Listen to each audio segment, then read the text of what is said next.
Hello guys, কেমন আছো তোমরা? আশা করছি সবাই ভালো আছো।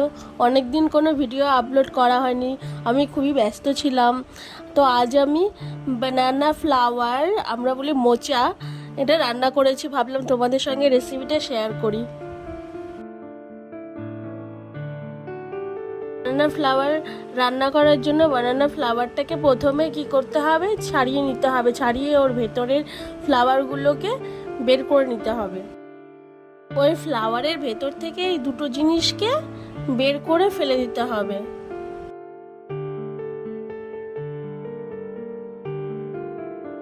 পুরো ফ্লাওয়ার সব বের করে নেওয়ার পর, সব ছাড়িয়ে নেওয়ার পর, যখন এইরকম একটা সাদা ছোট পর্যায়ে চলে আসবে, তখন আর ওটাকে আমরা ছাড়াবো না, ওটা এভাবেই রাখবো।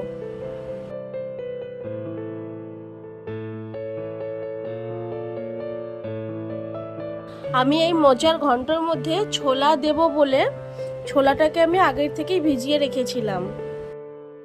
আমি আমার মাকে দেখেছি মোচার ঘন্টের মধ্যে গোবিন্দভোগ চাল আর মসুর ডাল দিতে, এতে নাকি স্বাদ বেড়ে যায়। তাই আমিও একটু সামান্য পরিমাণে গোবিন্দভোগ চাল আর মসুর ডাল ইউজ করছি। এবার ফ্লাওয়ারগুলোকে ধুয়ে নিয়ে কেটে নেব।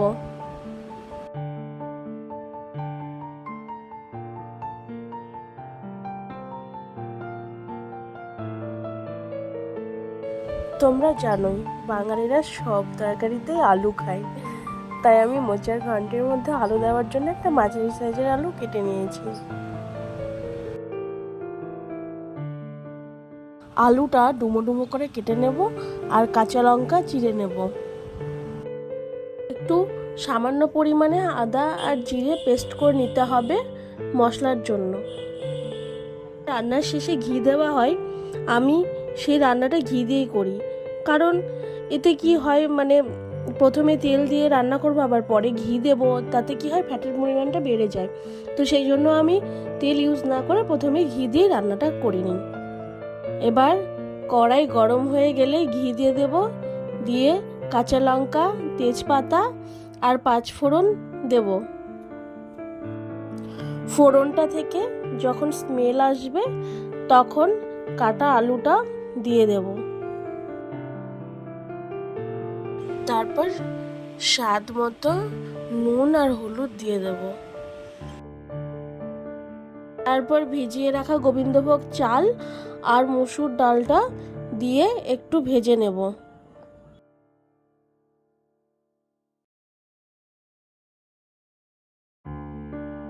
তারপর কেটে রাখা বানানা ফ্লাওয়ারটা দিয়ে দেব এবং ভেজানো ছোলাটাও দিয়ে দেব। তারপর একটু নাড়িয়ে নিয়ে জল দিয়ে ঢেকে দেব সেদ্ধ হওয়ার জন্য। ঢাকনা তুলে তারপরে কিছুক্ষণ রান্না করে নেব। তারপর বেটে রাখা আদা জিরে পেস্টটা দিয়ে দেব।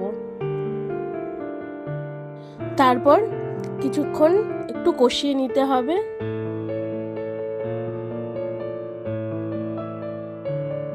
তারপর মশলা ধোয়া যে জলটা ছিল সেটা দিয়ে দেব। তারপর আবার কিছুক্ষণ একটু কষিয়ে নেব।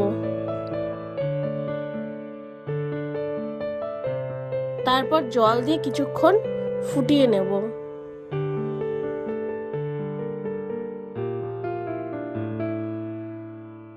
ফুটোতে ফুটোতে যখন এরকম অবস্থায় আসবে তখন সামান্য গরম মশলা দিয়ে নামিয়ে নেব।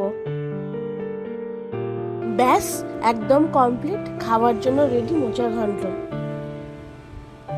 এবার জাস্ট গরম ধোয়া ওঠা ভাতের সঙ্গে মোচার ঘন্ট, ওয়াও, জাস্ট ওয়াও। এই রেসিপিটা তোমাদের কেমন লাগলো অবশ্যই কমেন্টে জানাবে, আর দেখা হবে নেক্সট ভিডিওতে। Bye bye.